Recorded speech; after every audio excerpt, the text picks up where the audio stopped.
Star Wars: The Book of Boba Fett has shown us a new side to several well-known Star Wars species, the Sand People and the Gamorreans among them. It's also taken a closer look at some less well-known species, such as the Nikto. The Nikto have often appeared in Star Wars media as background aliens, usually serving as hired goons for the Hutts. While the Book of Boba Fett has challenged common perceptions of Sand People and Gamorreans, it went right along with the usual pattern of portraying the Nikto as thugs. But were the Nikto really as brutal as they were made out to be? And if so, why?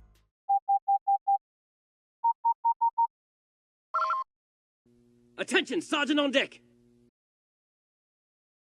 The Nikto seen so far in the Book of Boba Fett were all part of a swoop gang, and a particularly nasty one at that. These thugs were merciless and destructive, known for harassing innocent bystanders, raiding moisture farms, committing genocide against Sand People tribes, and getting their asses handed to them by Boba Fett. They're not exactly the sort you'd want representing your species, but they fall in line with what we've seen of the Nikto in other mainstream Star Wars media. In the movies and shows, pretty much the only Nikto that weren't Hutt enforcers or common thugs were Jedi.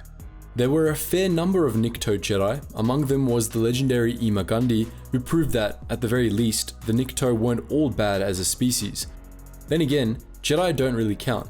They were socialized in completely different conditions than other members of their species, and, spoiler alert, it was the conditions most Nikto were socialized in that resulted in their brutality. What conditions were those, you might ask? Well, to start, the entire species had been contractually enslaved by the Hutts before the formation of the Republic. Before we talk about that though, let's start at the beginning. The Nikto were a reptilian humanoid species that evolved on the planet Kintan, a world of many diverse climates, some temperate and some borderline inhospitable. It was located in the C-Klata cluster, a dense star cluster containing many habitable worlds, which, aside from Kintan, included Tatooine and Vodran, the homeworlds of the Klatooinians and the Vodrans, as well as the planet of Vontar. Remember those names, because they're going to be important later. Quick disclaimer, from here on out, we're mostly going to be talking about legends. Most of it doesn't conflict with canon, so we felt it worth mentioning. Anyway, the C-Klata cluster was also home to a dying star called Medweshu, which was extremely volatile and regularly hurled large amounts of radiation into the void. In the distant past, a radiation burst from this star happened to hit Kintan, causing massive changes in the planet's biosphere. Many of the planet's indigenous animal species evolved into huge, incredibly vicious monsters. The prehistoric Nikto, on the other hand, diverged into 5 or 6 distinct subspecies, all of which struggled to survive on their newly inhospitable homeworld. The most common Nikto subspecies were Kajain'sa'Nikto and the Kadas'sa'Nikto, commonly referred to as the Red Nikto and the Green Nikto respectively. The Red Nikto evolved to survive in the One Shock, a vast desert known as the Endless Wastes or the Fire Desert. The region was devoid of vegetation and exceptionally hot, both due to the heat of the sun and the rivers of lava that ran through the region.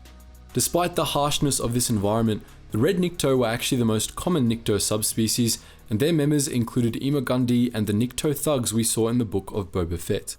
Their distinguishing features included breathing tubes on their necks, which evolved to filter out the desert sands, and thick leathery skin with horns and ridges. The Green Nikto, on the other hand, lived in more temperate climates, especially in Kintan's forests. They were distinguished by sharp climbing claws and a distinct pattern of horns and ridges around their eyes. The other Nikto subspecies were much rarer. The Esral'sa'Nikto, or Mountain Nikto, were adapted to alpine climates and lived high in Kintan's mountains. They were distinguished by their blue-grey skin and large facial fins. The Nikto, or Southern Nikto, were orange-skinned and had smoother skin than the more common Nikto subspecies. It's unknown what climate they evolved in, aside from that it was Kintan's southern hemisphere. The Gluss'sa'Nikto, or Pale Nikto, the last common subspecies, were natural sailors from the Gluss'sa'Nikto Islands, known for their pale skin, facial flaps, and horns around their eyes. There were also the Numol'elrul, a legendary Nikto race that retreated beneath Kintan's seas and cut off all contact with the outside world. Because of the dangerous beasts that roamed their homeworld, the Nikto were forced to become a warrior race. They quickly developed weapons, combat techniques, and many proud warrior traditions. Unlike many warrior races, however, the Nikto were quite united as a species, a unity born out of necessity. With so many monsters on Kintan, the Nikto couldn't afford to waste their warriors fighting each other. They quickly developed simple, highly collaborative societies based primarily around warding off beasts. These quickly developed into heavily defended city-states as technology progressed. Despite the challenges of life on Kintan, the Nikto defied odds and reached an atomic age without any contact from other species.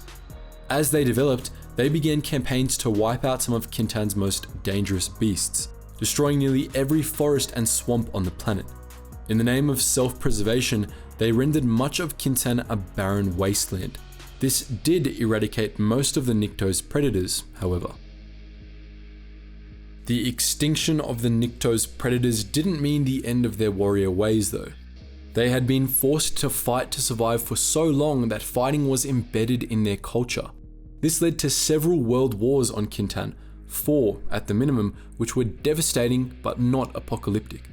These wars gave rise to many cults of elite warriors, among them the Morgukai, an obscure and highly secretive group that later trained in Jedi hunting techniques. It was during the Nikto's atomic age that they also discovered the star Mudweshu and the effects it had on Kintan's biosphere, leading to the formation of a bizarre cult dedicated to the star. This cult took over Nikto society and began a campaign of bloody purges intended to purify the planet. Their rule lasted for about 30 years. The development of Nikto society was suddenly interrupted when, in 25,130 BBY, the Hutt Empire discovered Kintan.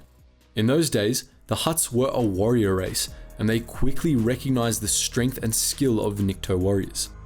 Upon learning of the cult of Mudweshu and their tyrannical rule over Kintan, Churaba the Hutt destroyed the cult's strongholds and aided the Nikto in overthrowing what was left of the cult.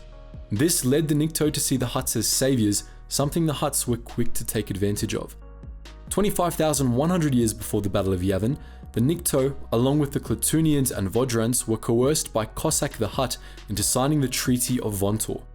As part of this treaty, the Nikto, Klatooinians and Vodrans agreed to become servant races of the Hutts, essentially selling their entire species into slavery. Nikto berserkers then went on to serve Boonta the Hutt's army in the Third Battle of Vontor, where they helped defeat the armies of Zim the Despot. For the rest of galactic history, the vast majority of Nikto in the galaxy lived hard lives as Hutt slaves.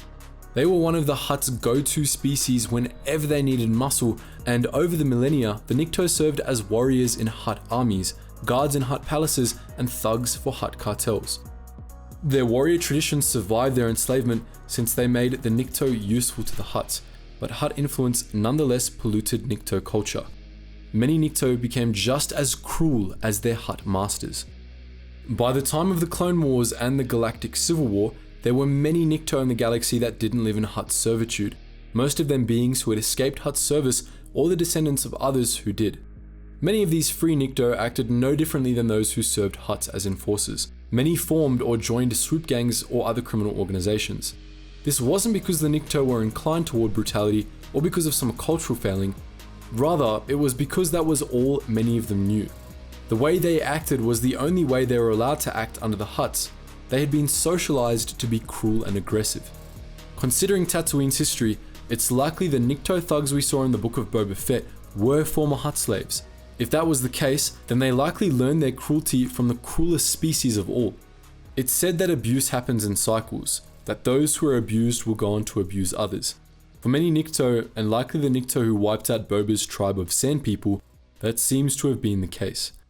Not all Nikto were thugs, of course.